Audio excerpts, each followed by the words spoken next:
So attendees are joining, seems to be working okay, which is great. So I'll introduce our speakers for this evening. First up this evening, we have Lucia Perez. Lucia is a veterinary inspector with the Department of Agriculture, Food and the Marine. We'll then have Joanne McStraw. Joanne is the technical manager for hygiene and health in Agrihealth, based out of County Monaghan, so stuck in the heart of poultry there.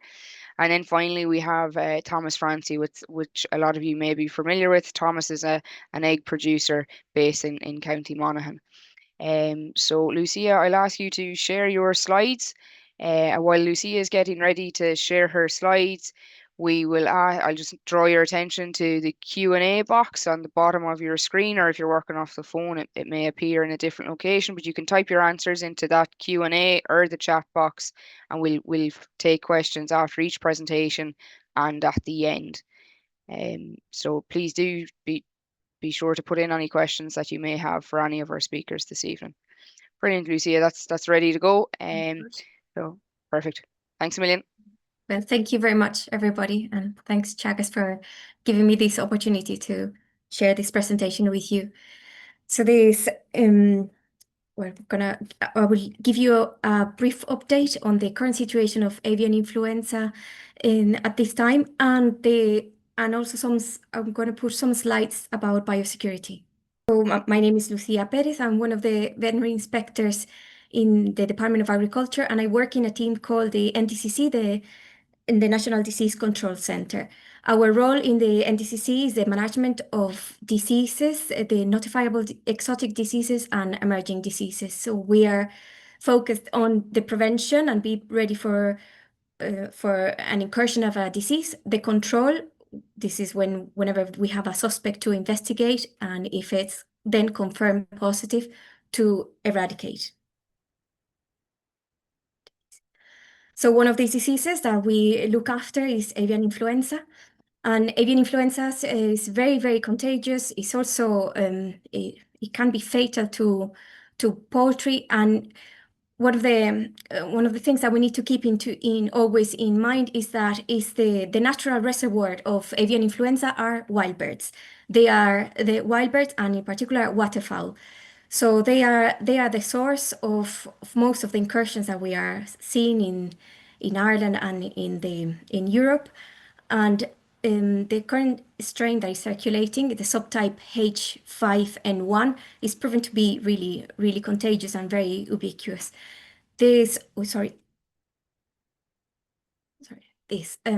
Okay, so even though it's a bird virus, it can also affect humans and other mammals that are in close contact with the birds. It's a notifiable disease under the Irish legislation, and it's everybody's responsibility to report a suspicion of avian influenza to the Department of Agriculture. We divide the avian influenza into two types of virus depending on the pathogenicity. So the highly pathogenic avian influenza is the one that causes very high mortality, affects all of the systems in the body of the birds, and in particular turkeys and chickens are very, very susceptible. So we can see really high mortalities when it hits a poultry farm. The low pathogenic avian influenza causes milder symptoms, and it usually affects one of the systems. So maybe you would see respiratory signs or digestive signs, whereas with the highly pathogenic, you can see that the whole animal is affected. So there's how the avian influenza arrives in a country is explained through the flyways of the wild birds that are congregating in areas of Russia and the northwest of Americas. The animals there mix, and then the virus replicates, mixes different strain of viruses, and then they spread it with their flyways.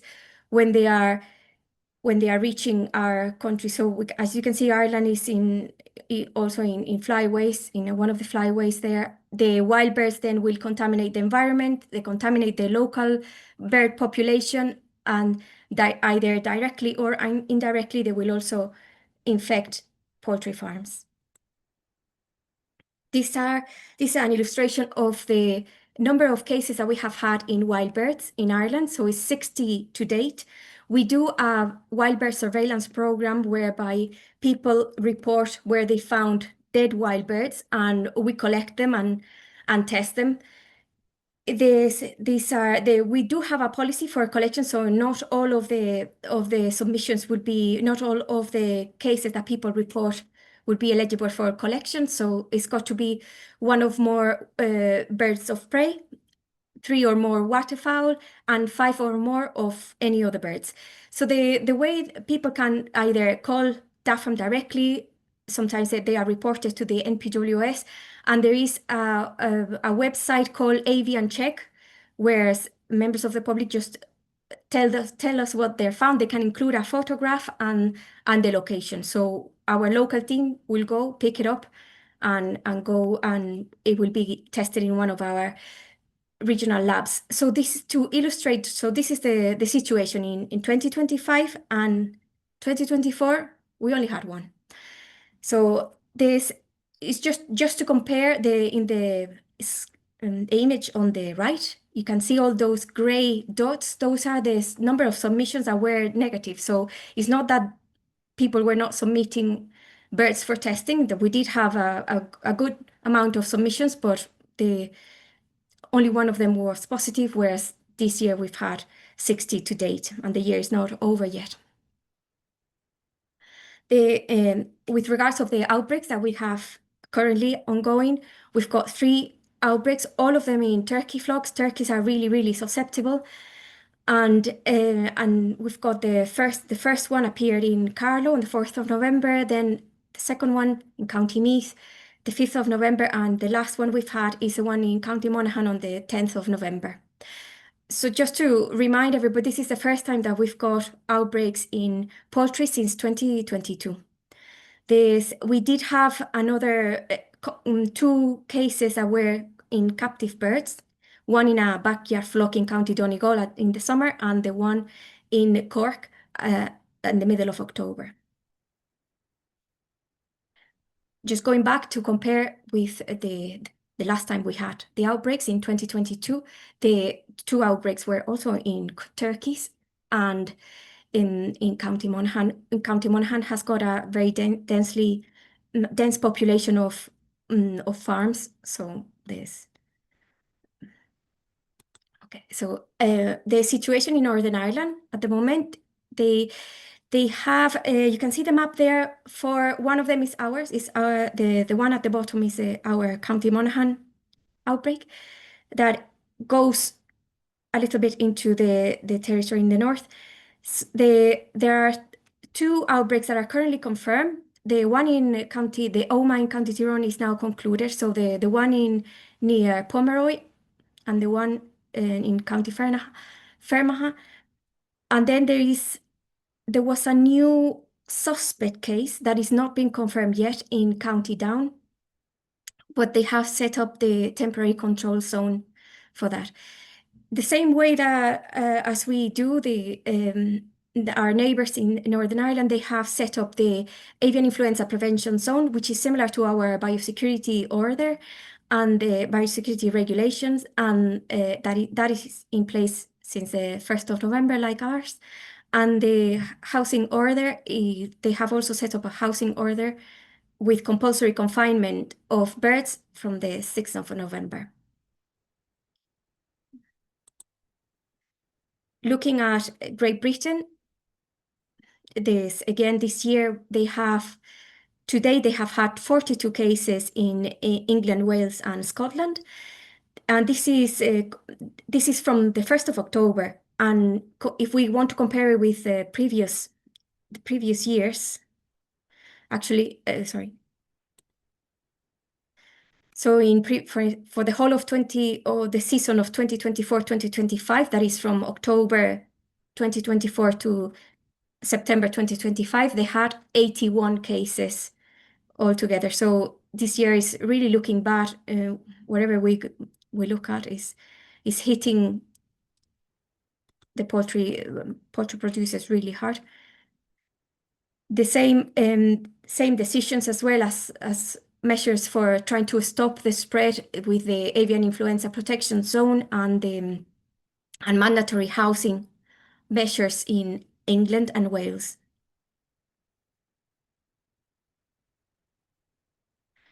The situation in Europe, we since the UK is no longer reporting to the European Commission, so we don't see the maps there, but the image of the number of cases in this year. This is since the 1st of November, from the 1st of January 2025, is a little bit overwhelming with 2,800 outbreaks. That is all together. So that is taking into account the wild bird surveillance submissions in captive birds and poultry farms. The image on the right is just the poultry farms. That is 490. And again, if we compare to last year for exactly the same period, from the 1st of January till the mid of November, it was less than half altogether. Again, how do we prevent, since we cannot do anything about the flyways and the way that wild birds are infected or not? The best tool is to have good biosecurity. Good biosecurity in the way that we look at all of the processes that we have on farm, how we deal with personnel, visitors, building, and equipment. So just this, the enhanced biosecurity regulations are in place since the 1st of November, and what we would like to bring attention to prevent the contact between wild birds and your poultry or captive birds. Use the fencing in outdoor areas, feeding and water points away from any direct contact with wild birds, so kept indoors, not to handle or bring any wild birds into poultry premises. Well, yes, that's common sense there. The environment of around your farm and the housing of the birds as well, to be kept in good maintenance order. The looking after the pest control, having disinfection points, doing very thorough cleansing and disinfection between lots, provide food baths for the personnel and equipment as well. Keep the movement and the visitors to a minimum. Disinfection of the vehicles that are coming into your premises, not to share any equipment between farms, only the hygiene. Feed and bedding as well, keep it away from the access from pests, from wild birds, from your own birds. The storage of the feed. And keeping good records for everybody who's going into the farm, the vehicles that enter, the records of the movements in and out of birds, eggs, and their types as well. Be careful with the type of where you're sourcing your poultry. Do a little bit of quarantine the animals before they are introduced. Keep ducks and geese away from chickens, again, because ducks and geese will not show the clinical signs as dramatically, let's say, as chickens or turkeys. Prevent contact with birds from other farms. Check the birds regularly. And so as well as the biosecurity measures, on the 10th of November, the mandatory housing, the confinement is in place to confine, asking all producers and all keepers of captive birds to keep their animals confined and away confined indoors away from wild birds, maintain very high biosecurity, and yes, assembly of birds gatherings are not permitted at this time.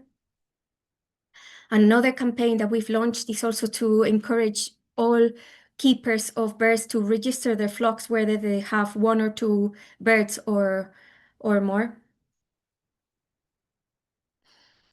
And just as to conclude this, that the prevention is better than having to deal with outbreaks, and also some acknowledgement to the community that the number of outbreaks that we have had in Ireland demonstrate how the producers are keeping very high biosecurity standards, and to thank everybody involved in this, maintaining the health of the poultry like that. And that's it. Thank you very much. Brilliant. Thank you so much, Lucia. So again, if anyone has any questions, please do pop them in the chat. If you do send it in after, you can you if you could just address it to whoever the question is for. But Lucia, there's just a couple of here that I might just ask you, if that's okay. So, the first one was, do sparrows and house finch transmit HPAI and LBAI? Okay, so yes, all of the birds transmit can be infected with HPAI and transmitted. Although we are not that worried about those species, because with the surveillance that we are doing, we are not finding that many positives compared to the amount of positives that we will find with birds of prey, for instance, or with waterfowl. But even the biosecurity measures that should be in place would include the little birds as well. Okay, brilliant. Another question then, how has the department been enforcing fall and stock collections off farm? Is there any restrictions on direct delivery to renderers in the aim to prevent spread of AI? Mm, So within the Would that be tree, in a zone? Would that be in a zone? Because if it's within a restriction zone, there is one of the measures that we have in place is that any movement of products, they have to be licensed.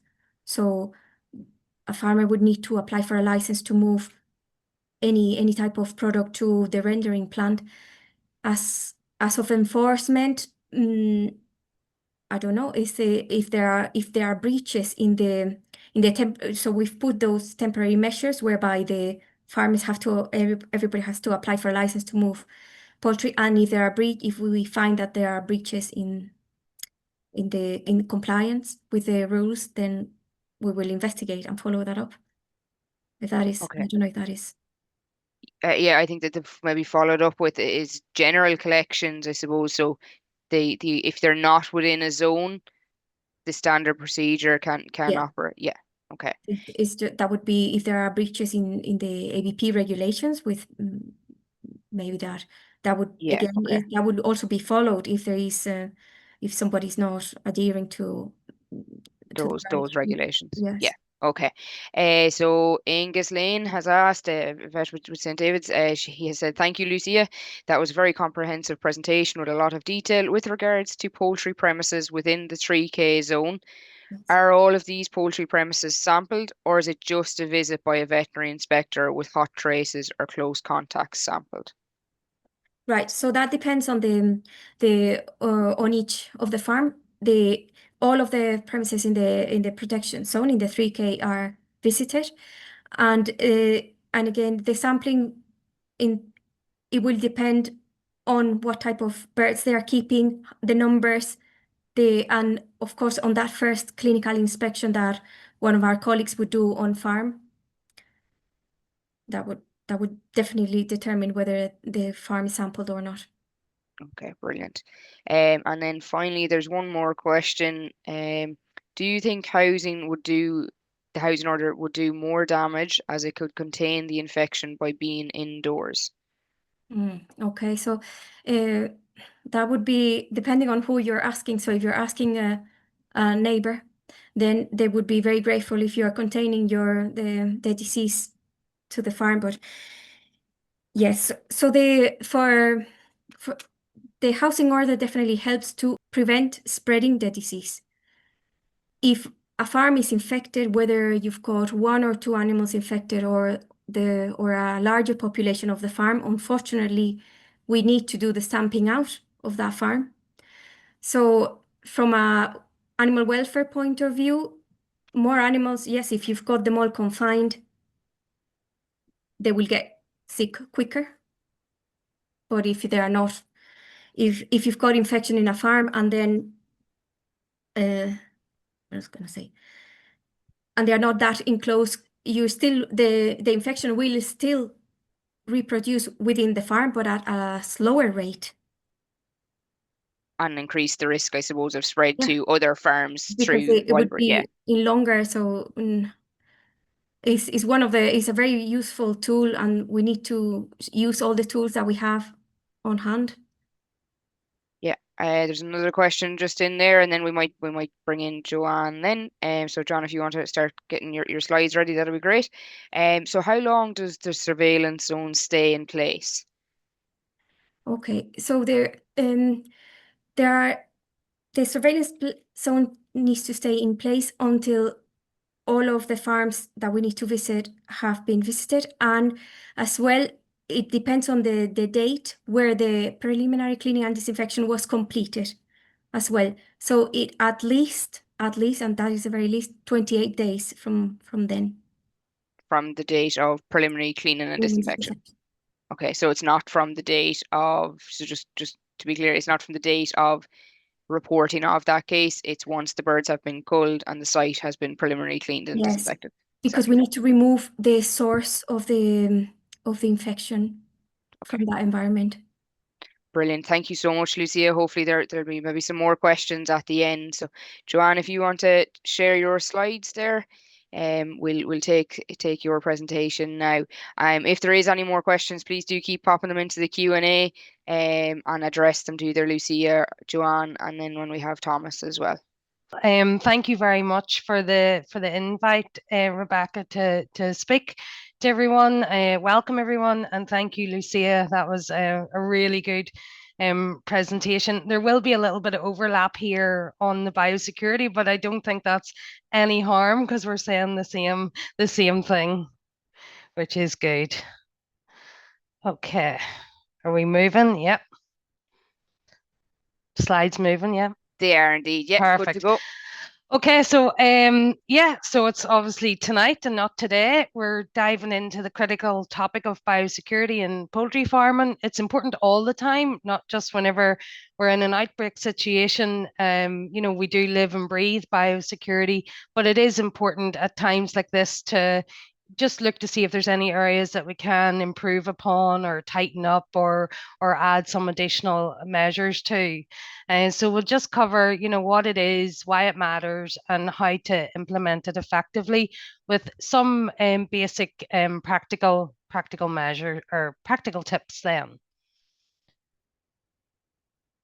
So just to get straight to it, there are three core principles. As biosecurity refers to the measures taken to prevent the introduction and spread of infectious diseases in poultry farms. And there's the three core principles. The number one is your bio-exclusion. So this is the first line of defense. It's really about doing everything that you can to, protect your flock, protect your farm. It's about stopping any disease, entering the farm, and doing all you can to keep the site, secure. It's avian influenza, unfortunately, is very, very easy to walk into a poultry shed. There was a professor, I think Ian Brown, recently had, give the example of it only takes like a teaspoon of infected feces to affect a full flock. So it's very, very important that we tighten up on the perimeter to make the rest of it a little bit easier to control. Then the biocontainment. that's all about if you are unfortunate enough, to have any disease on site, we want to keep it on site. So we want to try and protect the neighbours, protect our industry. We want to keep it there, deal with it there, kill it there. And also for any pathogens, you want to be protecting the rest of your flocks, the rest of your sheds, houses on site. So you need at times like this to really be treating each house as if it is its own farm, keeping it very, very biosecure.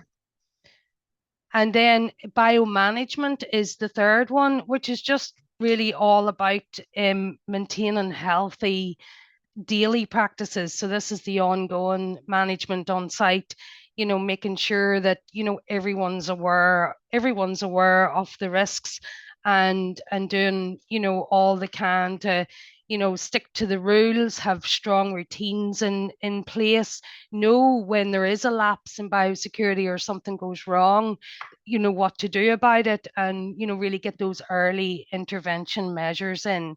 So it's really about thinking of biosecurity as a protective shield around your farm. And that's what we want to support with.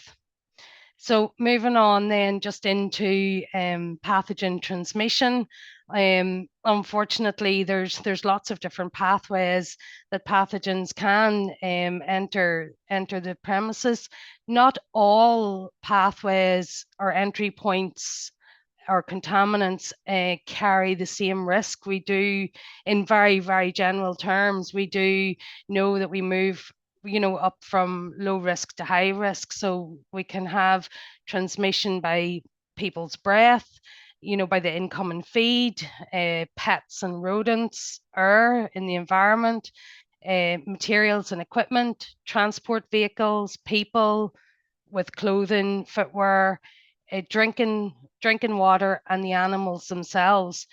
But just the only bit I wanted to highlight here was just because something might look to be a low risk doesn't mean that it can't quickly become a high risk. Like, for an example, if you have a rodent like a mouse entering a shed, it might, if it goes in one time, it could be quite low risk. But if it goes in and out a number of times, brings its friends with it, moves between sheds, numbers increase, that very suddenly moves up into a very high risk situation. So it's about being aware of all of these risks and having measures in place to prevent them. And quite often one single lapse of biosecurity can cost thousands, and prevention is always cheaper than the cure. So why biosecurity matters? I know we're focusing on the AI at the minute. Just some other examples like Newcastle disease, salmonella, all of this we can reduce the spread by, keeping really tight biosecurity controls in place. We obviously want to protect the bird health and welfare. We want to safeguard food safety and the public health, and reduce economic losses from mortality and reduce productivity. I'm not going to go through all these details, but it was just to make aware, there are so many different pathogens. These two tables here, the top one shows, viral viral pathogens or viral disease causing pathogens, and bacterial in the bottom one. So you'll see some, familiar names there with your controlled ones, your Newcastle disease, avian influenza. Then you'll see salmonella down in the bacteria, etc. The real reason I wanted to show this was, as well as your veterinary plans and vaccination plans, and all of those different control measures, look how many times hygiene and biosecurity is mentioned here. So it really doesn't matter whether it's viral or bacterial or what pathogen it is. The biosecurity is crucial in controlling all of these different disease causing agents. And again, I'll just move quickly on through this one. It was just also highlighting that there's fungal disease causing agents and parasites, which is important on that one, to look out for those, look out for, mites, litter beetle, anything like that, and to ensure that the farm's being treated to prevent them. As well as so many different pathogens to deal with, they all have different levels of being resistant to different disinfectants or harder to kill. Some which can be quite surprising for people. There are some pathogens that are very, very easy to kill. For example, even influenza is an easy one to kill with the right cleaning and disinfection in place, and the right product in foot dips. It's not a difficult virus to kill, and so that's that does make things easier, but it's ensuring that the correct protocols are in place for dealing with it. Then as you move up into well, if you go right up then to your salmonella, which becomes a little bit more difficult to kill, and then up into your oocysts like coccidiosis. That's where quite often then the advice is normally give to move to add in an additional disinfectant specifically targeted for those extremely hard pathogens to kill. So then just looking at the external biosecurity, and these are all the different, well, most of the points where you can bring disease into the farm. So obviously the introduction of birds itself is very critical, and that's where the hatchery hygiene plays a really critical role. Lucia covered it as well, making sure that all birds are sourced from sourced correctly, and that's just to be really aware that that's a risk factor in itself. Then obviously the feed and the water, so the incoming water source is very critical, that you're aware of what your source is, what natural contaminants are there, and then have procedures in place to deliver clean drinking water to the birds. And the drinking water should be of human drinking water standards, so it's important just to keep that in mind. Then obviously anybody that visits the farm, any contractors, any staff, visitors, auditors, brings a risk. So it is really important to not be afraid, especially at this time, to question where people have been, and they need to be recording that. They need to be making sure that all details are recorded in case of a traceability. And if someone has been somewhere where they shouldn't be, or in a high risk area, they just do not need to enter the farm. Then it's obviously important to have really good pest control in place. And also just to shout out or call out at the minute as well, obviously the wild bird is such a high risk to the farm. So it's looking to see if there's any simple measures that can be put in place, just from preventing roosting, using distractors or distractions, to not make the site appealing for wild birds. Any feed spillages, anything like that, there should be cleared up. Not having lots of equipment lying around or anything that birds will want to perch upon. So and also really regularly disinfecting the outsides of the sheds, keeping those areas extremely clean, and foot dips changed frequently, and covered so that they can't be diluted with rainwater or contaminated with leaves. A lot of leaves at the minute end up in the foot dips. So just keeping really on top of these measures is important.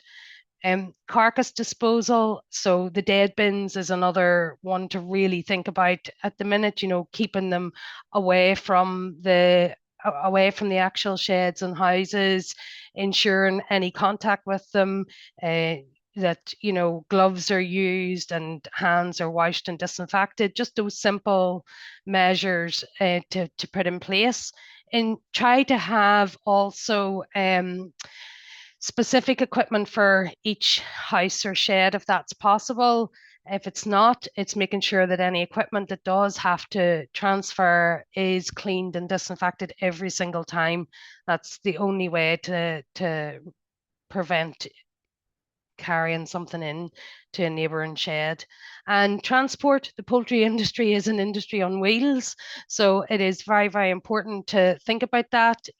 Vehicles should be parked off site if possible. If they do have to come on site, obviously some do, it's making sure that there are measures in place for wheel disinfection, etc. And then this is where your cleaning and disinfection protocol itself is extremely, extremely important to be thinking about. And I'll go into that in a wee bit of detail in a minute. So then again, just gone through some of those real practical steps for biosecurity internals. It's really important to be looking at the infrastructure of the sheds. They're especially the roofs, and it's making sure that there's no rainwater able to leak in or anything else leak in, but no rainwater, and we don't want any ingress of water into the sheds, because that is a really easy way for your sheds to get contaminated and breach your biosecurity. So it's looking to see what repairs can be completed to really seal up those entry points. And the same then for cracks in floors and walls on the internals of the houses.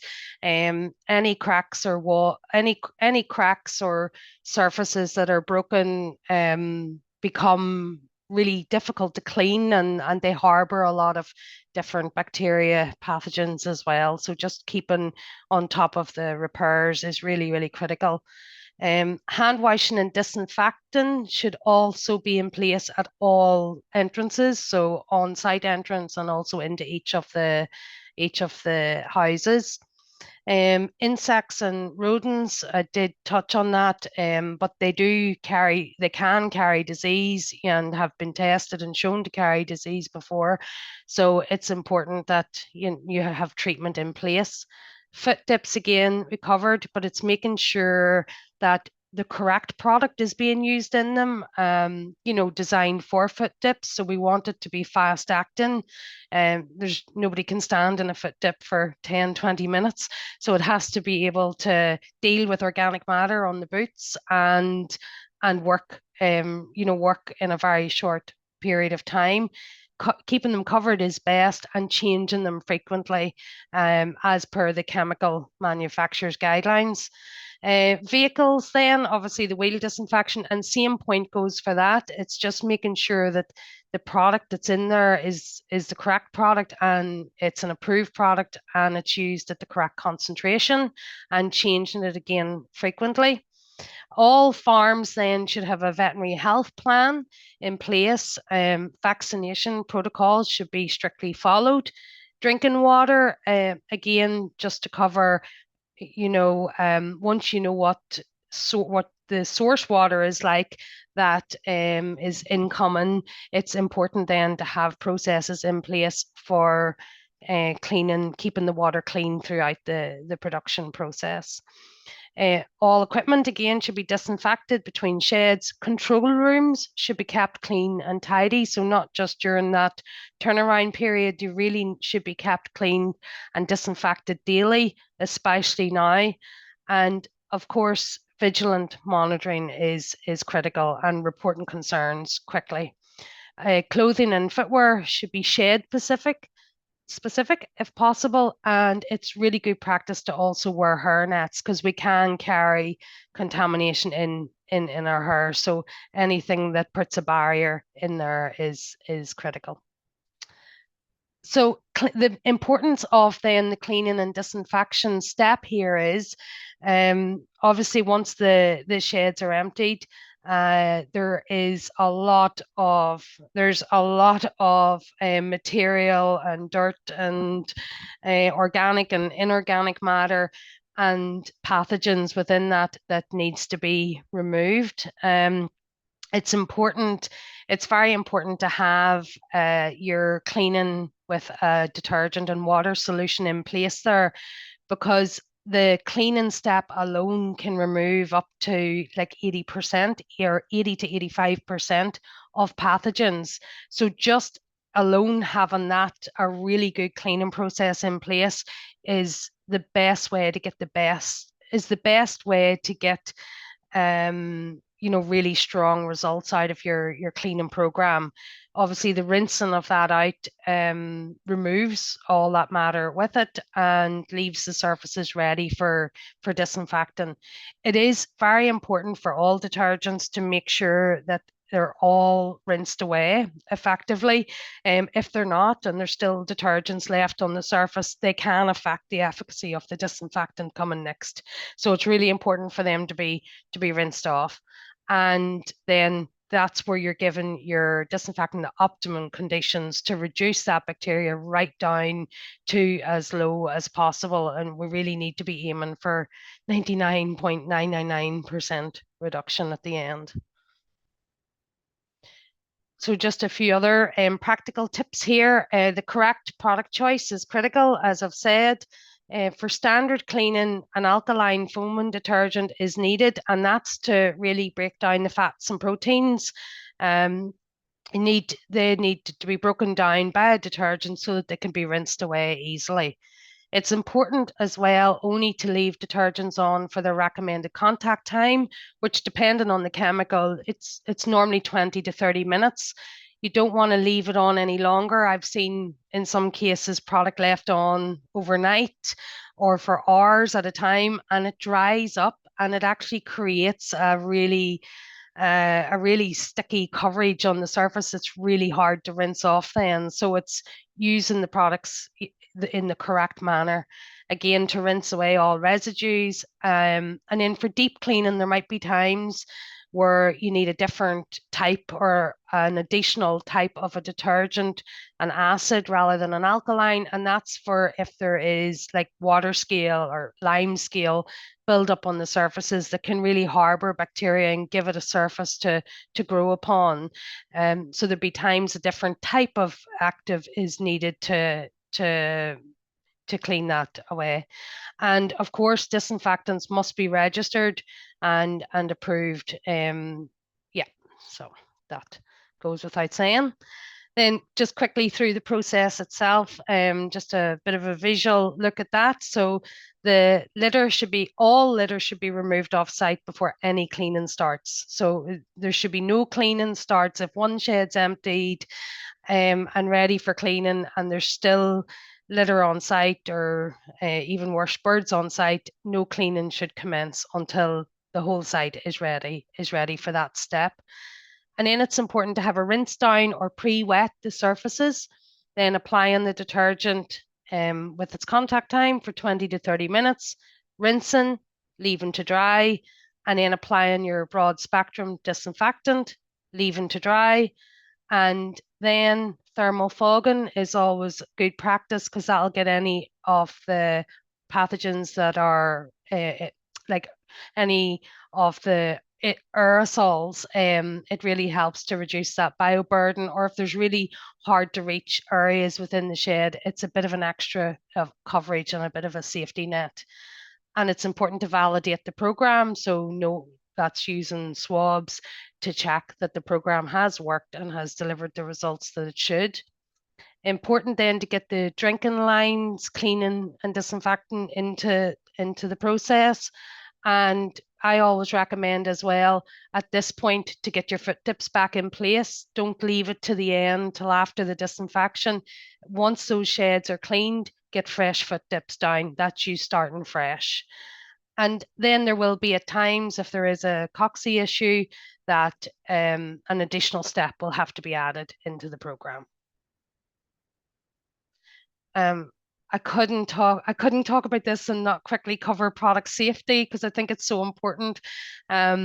Just to keep this in mind as well with everything else that's going on, keep everyone safe, is just some points there. So it's just never mixing chemicals, never using products without a label, always wearing the correct PPE, using it the correct concentration, keeping a copy of the safety data sheets and storing them properly. Important not to forget these points. And that's it, just some biosecurity good examples here that I'll flick through quickly for time. So keeping the site secure, keeping keeping gates closed and restricting that access is really vitally important.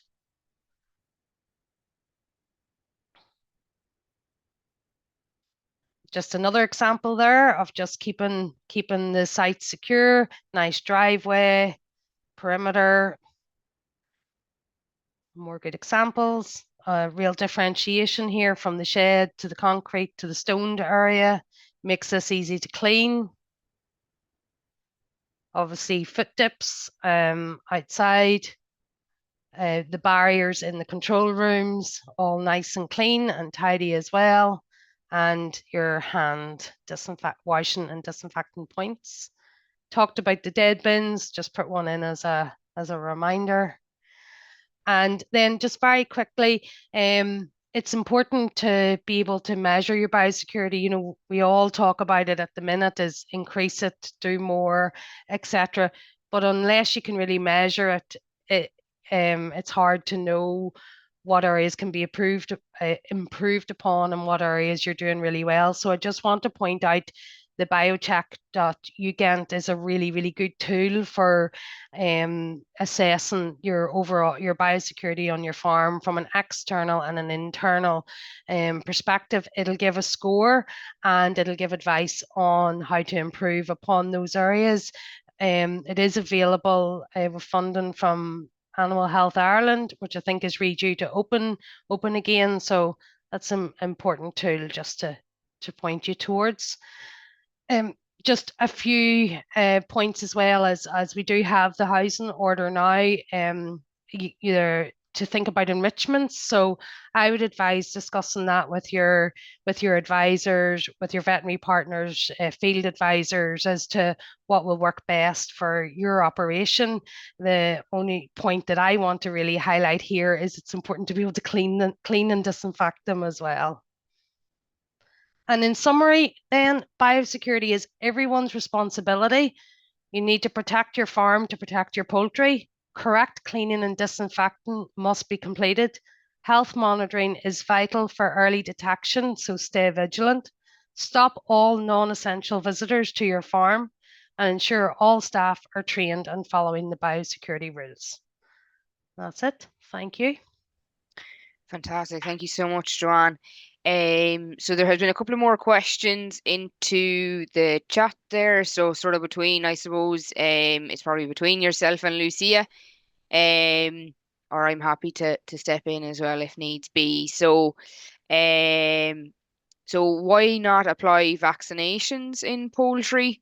I'm not sure if either of you want to take that question, or I can take it either if you wish. Yeah, I can take that one, Rebecca, thanks. Perfect. So it's a very good tool to control disease, but in Ireland at the moment, we are not considering vaccination, and it's not permitted. The vaccination is a way of preventing the spread of a disease once it's there, but we want to eradicate disease. So we don't want a vaccine that is going to hide disease and not allow us to detect it early, so that we can get rid of it. But if this is all the situations are dynamic, are continually being reassessed. So if there is if the situation becomes if the disease is spread so widely in the country, we could definitely consider and reassess whether or not we could implement vaccination in some of the restriction zones to slow the spread. Basically, that would be the purpose, to slow the spread of the disease. Yeah, and I think it's an important message as well that it's quite an expensive vaccine, and there's continuous monitoring required after it's after being administered. Yeah, that's a very good point as well. Yeah, it will delay the regaining of of your free status if you are Yes. delays it a bit. Yeah. Yeah, so it could have trade implications as well. So one other question then. So how long does HPAI live outside of a host bird, i.e., how long can it survive on a hard surface?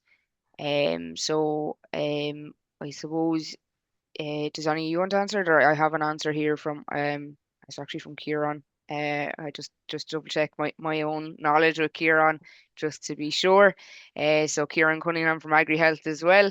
I said approximately 21 days in water, approximately 18 days for soil, up to 15 days in the feathers, and in feces up to 7 days. And I suppose an important point as well around that is that the cold weather can increase those time frames as well. So a fairly important point there, and a very good question as well. So again, highlighting the importance of biosecurity and observing all of that. Um, Joanne, one specifically for yourself, rainwater harvesting or even a borehole, so your own bore well, are there any additional measures we can put in place, as often water quality, um, the risk of it is quite variable? Yeah, I think it's a really good question, and I think it's important to really assess the quality of your incoming water, because there's no two farms the same. So it's once that's assessed as to what contamination is there, and even what natural minerals is there as well, then a really specific plan can be drew up, for your farm, looking at, the specific tanks and pipe work, etc., and what's needed. What's the flow, what's the pressure, pipe sizes. That would really need to be looked at quite specifically, I would say. Yeah. Okay, brilliant. And another one for you, Joanne. Thanks, Joanne. Very practical question. Is AI spread by the wind? So is it airborne? Oh, might need Kieran if he's still on here. Kieran might drop us a Yeah. text. I believe it is, yes. I believe it is airborne, and to my knowledge, but we'll maybe let Kieran jump in on that, or I can Perfect. take That's answer that very on that good. one one. if you want. So Yeah, Yeah. it will yeah, survive in the material, in the dust, in the droplets. So that type, yeah, if that is, it might not be carried for a very long distance, but with depending on the weight of that little particle, but it could be spread like that. So it's not just the virus floating in the air; it's the virus inside a droplet or dust from the feathers, for instance. That yeah. type. Okay, perfect. So what is done with the chicken litter to get rid of it is the next question. Maybe Lucia, if you want to come in on that. So would that be okay? So Sorry, I assume that's from a site that has been infected. okay, so the litter as well has to be stacked for a number of days to it will be soaked. Let's say we would put disinfectant on the litter and stacked and then remove. So as well, if you can remove it at the very initial point if it's in an infected farm and you are doing your preliminary cleaning and disinfection, all the litter will be removed and sent for disposal for incineration. So that is, I would imagine that is, if that is not possible, then you can stack the litter depending on the amounts, and then once it's safe, it can be just used as any other litter. Okay, brilliant. Thank you so much, Joanne. I'll ask you to stop sharing your slides there. Just two comments from two vets around the wind question.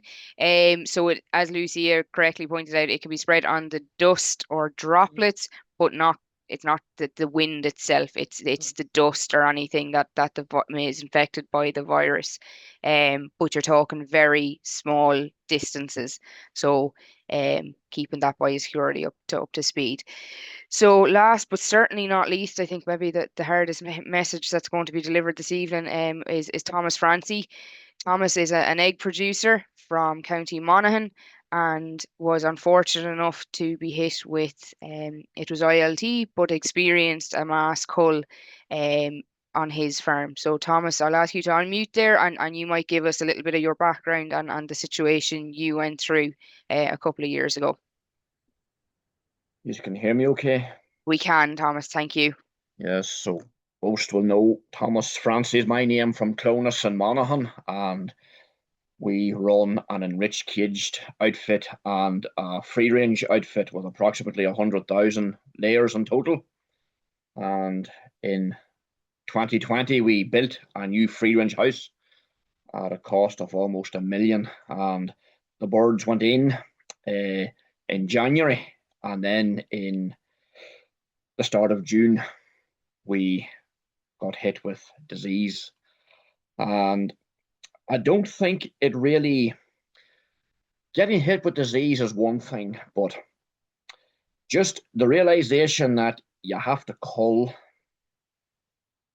the money, the finance, the expense of it all, you have bills to pay, the account soon runs dry or gets very low, the pressure, the sleepless nights, just wondering, how is this all going to be fixed? And I think for those of us that have went through it, we have a slightly better understanding of just what it's like.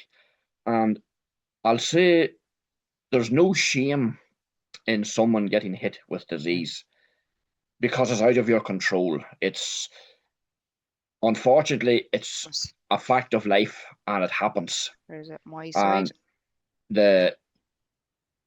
the best of us, we do our best. Can you hear Thomas? Can you just hear me okay? Yeah, I can hear him, yes. No, maybe it's my side then. 1 second. You can't? Seems to be my side. I can hear him very well, actually. That's all right. No, it's my side. Sorry about that, Thomas. So, as I was saying, we can do our jobs as best as we can. We can have our biosecurity to 100%. And unfortunately, we can still get hit. I remember it was a Friday afternoon, and the results come back that we had ILT. And then just the next couple of days, we were told that the eggs weren't going to be lifted, and the hens were going to have to be slaughtered. And I suppose at that time they were trying to stop the preventive ILT, and I think most will know it went through the country anyway, and we were the very first ones to get it in the south of Ireland. And anyway, we had a slaughter, and I remember the lorry that come from, I think it was Holland. It was organised by Corby Rock, and just to hear your birds making their normal sounds, and then a half an hour later, your house completely quiet, not a single sound. You walk in, you take a look, and you're like, how is this ever going to be sorted? And you wonder to yourself, and in fact, I asked myself the question when it happened, what did I do to deserve this? But the thing about it is, we didn't do anything wrong. As I said, it's a fact of life. It happens, and other men unfortunately went down as well with bird flu, and they couldn't do anything about it. It happens. But when something that happens, and to those guys that it has happened to just very recently, my best advice to them is talk to someone about it. Just lift the phone and ring someone and just say, or tell them, or ask them, even just for a wee bit of comfort, even just have a chat about anything, just to lift the mind, because there's nothing as bad as going into the house, sitting down and just trying to figure out, well, first of all, why me, and how are we ever going to get out of this? And there's a wee saying, and it's true, there's always light at the end of the tunnel. And I remember before the birds on our farm were executed or put down, my father had went to Corby Rock and had ordered new chicks or new birds, new pullets for our houses. And it's just knowing that the birds have been ordered again. And yes, we have to go through a very difficult process of culling, of clearing out, of washing, of disinfecting, of getting everything perfect. Just knowing that you're going to get birds again. And just to know that in a few short months, your houses will be filled again. That keeps you sane. It keeps you moving forward. And I would just say to anybody that is down with it, or even, God forbid, if somebody's watching and they happen to go down, talk about it. I remember ringing the bank, and the bank says to me, look, we will do what needs to be done on our side. There's no problem there. So there is help out there. In fact, all the egg producers and the millers all come together and put money together to help out. And it's appreciated. And I would just encourage everyone, especially I think there's 3 lads in the south of Ireland that went down, just talk about it. Don't bottle it up, because that's the worst thing someone can do. And maybe you have financial commitments. Ring the lenders, or whoever it is you have to owe money to. Explain the situation to them. And it's very surprising how understanding people can get. And talk to your neighbours and even other poultry farmers. Just tell them of your experience, of what's happened. And even just, my poultry neighbours around me, some of them rang me and just said, look, we're sorry what's happened. And even just to speak to them and just share a little bit with them. It all helps. It lifts the mind, and it gets you from one step to the next.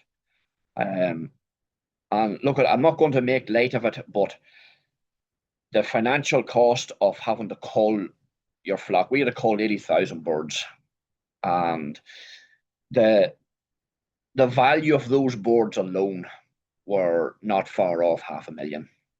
Never mind what you're out over the number of months with having no eggs.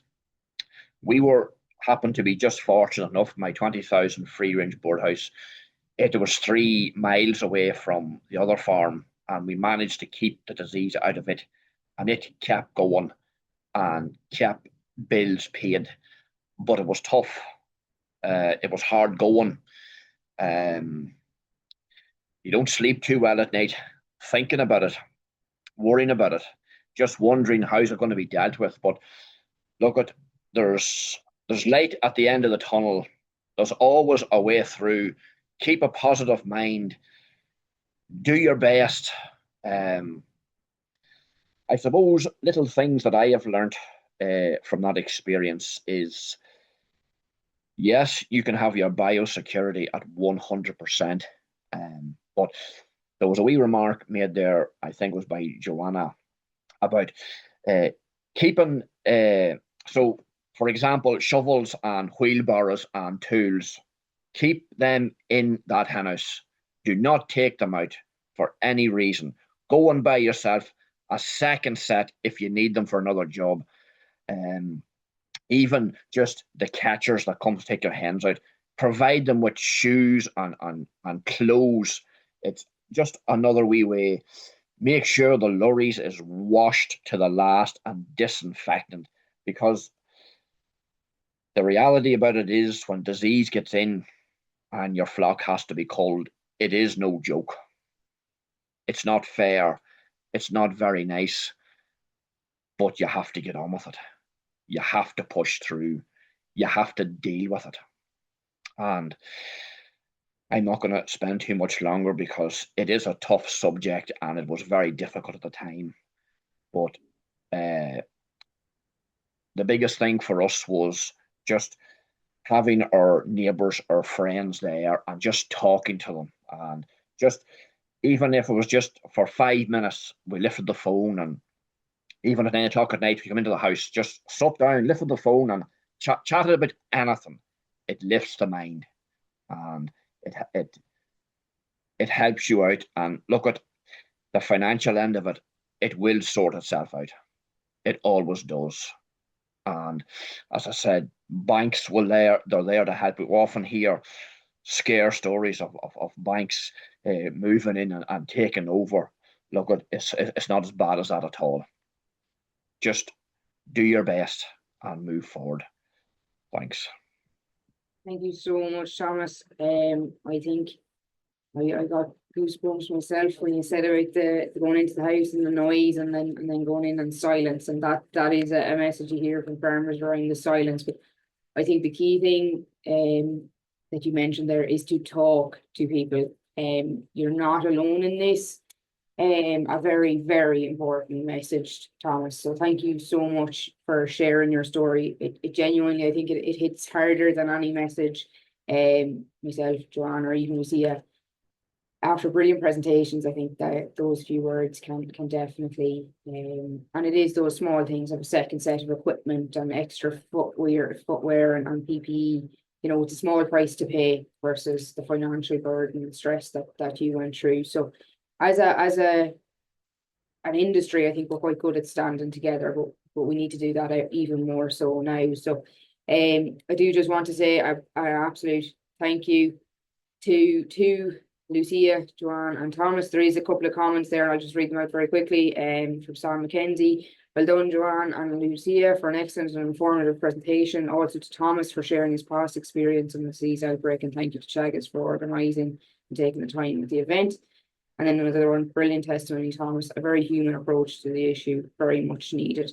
And I think that is crucial. At the current time, there is no suspect cases, and touch wood, it remains that way. It is key to keep our biosecurity measures in place and as strict as everyone has mentioned here this evening. And I suppose if there is any smaller producers or maybe backyard producers on the call, that their housing order most definitely applies to all of those people, as well as the department is stressing that message across their social media platforms. Someone mentioned Ian Brown from the Purbright Institute. Ian will actually be on Ear to the Ground on Thursday evening, where there'll be a segment covered again on avian influenza. So more information there from Ian around it. So possibly something that people will want to listen to. But from us this evening, that is all. Thank you so much again to Lucia, Joanne and Thomas, and for all of you joining this evening. This has been recorded, and we can make it available if anyone missed anything or would like to take more time. If I missed any questions, please do feel free to email me, and I'll get either Lucia, Joanne or Thomas to answer those.